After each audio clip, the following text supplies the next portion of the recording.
수업 요약 드리겠습니다. 4월 4일이었죠? 아마 4월 3일이나 4일이었던 걸로 기억을 하는데, 지난 수업 이후에 똑같은 숙제가 아니라, 지지난번에 아이가 좀 아파서 한 주 정도 수업을 못한 적이 있는데, 그 이전에 했던 숙제를 계속해서 이어서 하는데, 안 됐던 부분이 있어요. 누가 누구에게 뭐 하라고 하다, 하지 말라고 하다, 내지는 이제 나아가서는 누가 누구에게 뭐 하라고 부탁하다.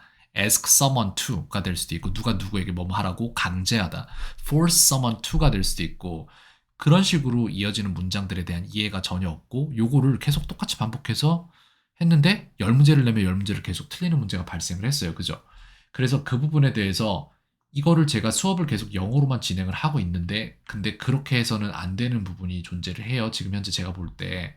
그렇기 때문에 오늘 수업에서는 뭐부터 시작을 했냐면은 1분 정도 수업 초반 시간을 할애를 해서 숨에만 집중을 하는 명상을 잠깐 했어요.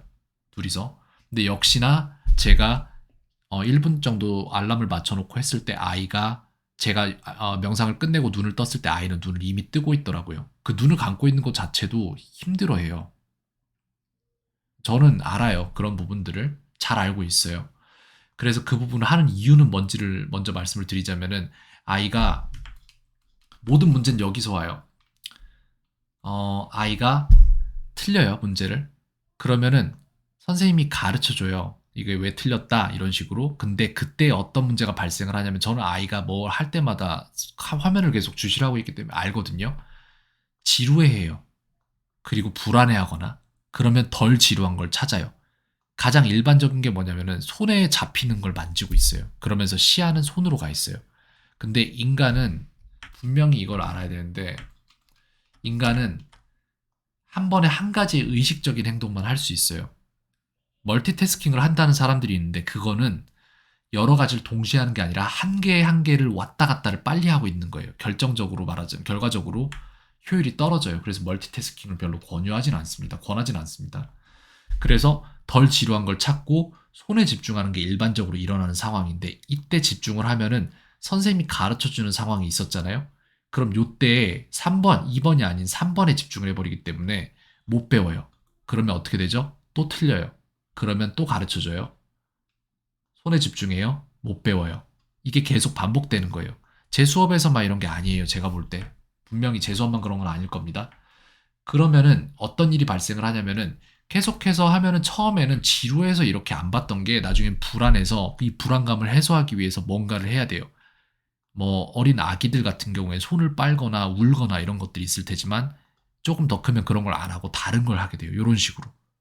그래서 성인들은 게임을 한다거나 뭐 내지는 뭐 술을 마신다거나 이렇게 될 수도 있고 많아요. 양상은 많죠. 근데 수업에서 보이는 건 요 정도입니다. 그래서 여기에 대한 거를 오늘 아이한테 주지를 시켜줬어요. 이런 일이 벌어지고 있어. 그래서 그런 거야. 이제 선생님이 가르쳐 줄 때 선생님이 가르쳐 주는 거에만 집중을 할까? 이런 식으로 해주니까 오늘 수업에서 집중이 흐트러지는 일이 두세 번 정도 발생을 했는데 그마저도 본인이 인지를 했어요.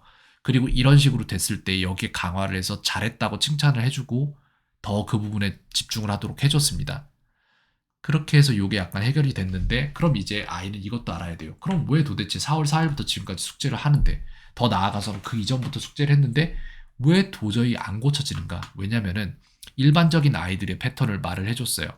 틀린다. 틀려요. 틀리면은 숙제를 더 하게 되는 이 사이클을 형성을 해놨는데 그럼에도 불구하고 숙제를 틀리고 숙제를 더 하는데 그게 굳어져 버린 거예요. 왜 그러냐? 일반적인 아이들은 왜 틀렸는지를 궁금해해요. 왜 틀렸지? 정답과 내 오답을 비교해요. 왜 틀렸는지를 봐야 되니까. 그 안에서 패턴을 파악해요. 아, 내가 이래서 틀렸구나. 정답은 이런데 오답은 이런데. 패턴 파악이 이루어져요. 그 다음에 그 패턴을 사용을 해서 오답을 줄여요. 자기가 만들었던 오답을 정답으로 바꿔나가는 과정을 겪고 이게 맞는다로 바뀌어요. 그러면 숙제가 준다라는 보상이 주어져요. 근데 이 사이클 안에서 아무런 보상도 얻지 못하고 계속해서 강화되는 형태만 가졌어요. 그렇기 때문에 이 부분을 명확히 보여줄 필요가 있었어요. 왜? 저도 그렇고 사이먼도 그렇고 마찬가지일 텐데 아이도 그렇고 마찬가지일 텐데 남의 뇌 속에서 살아본 적이 없어요. 그렇기 때문에 남이 어떨지를 알 수가 없어요. 근데 시간이 계속 지나다 보면은 왜 나는 뭐가 안 되지? 쟤는 그냥 되네. 왜 나는 이게 안 되지? 라고 결과만 가지고 비교를 하기 시작해요. 근데 그거를 먼저 보여줄 필요가 있어요. 틀려요. 분명히 다른 부분이 있어요. 각기 장단점이 있는데 일반적인 학교 교육에선 그게 단점으로 작용을 하기 때문에 문제가 되는 거죠. 그래서 남들은 틀리게 한다라는 걸 보여줘야 돼요. 그리고 그것에 집중을 하는 것에 계속 강화를 해줘서 오늘 같은 경우에도 집중을 안 하고 중간중간에 덜 지루한 걸 찾아서 스스로 스트레스를 해소하는 과정을 없애버리니까 피곤해하는 게 느껴져요. 제가 봐도. 근데 이거 계속해서 이 과정 없애고 선생님이 가르쳐 주는 거에 집중한다라는 과정에 집중을 해서 그거를 덜 피곤하게 만들어 가야 돼요. 그게 부족했던 거예요, 아이한테. 그래서 지금 이 부분을 제가 한글로 진행한 부분이 많아요. 하지만 제가 이 수업 처음 시작할 때부터 말씀드렸던 건 뭐다? 영어로만 진행하겠다고 말씀을 했어요. 말씀을 드렸어요. 근데 영어로만 진행을 하기 위해서 한글로 진행을 해야만 하는 부분이 발생을 한 거잖아요. 그럼에도 불구하고 제가 처음에 말씀드린 부분과는 맞지 않아요. 그러니까 저는 어떻게 할 거냐면은 수업료를 선불로 주고 계시잖아요. 근데 제가 이렇게 한글로 진행했던 수업 전체를 녹화해서 어머님께 수업 영상을 보내드리고 있어요, 항상.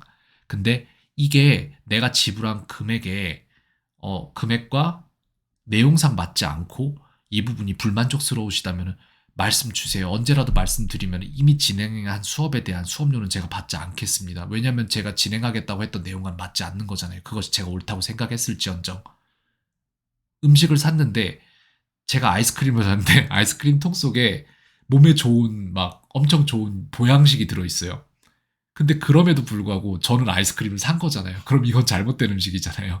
그렇기 때문에 제가 이렇게 돈을 안 받는 게 맞아요. 만약 그것에 만족하지 못하신다면은. 그래서 그 부분까지 전달을 드리고 싶었고요. 나중에 전화로 상담 한번 진행하겠습니다. 이 부분들 포함된 전반적으로 지금 어떤 일이 일어나고 있는 건지에 대해서 생각을 해봤고, 그리고 계속 뇌 쪽으로 공부를 하고 있어요.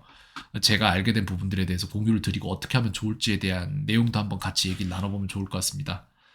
목이 굉장히 아픈데 두서가 좀 없어졌던 부분들이 있죠. 하지만 그래도 전달하고자 했던 내용들은 두서가 없지만서도 들어가 있을 거라고 생각을 해요. 네, 그렇게 전달 드립니다. 오늘 하루도 평온하세요. 켄이었습니다.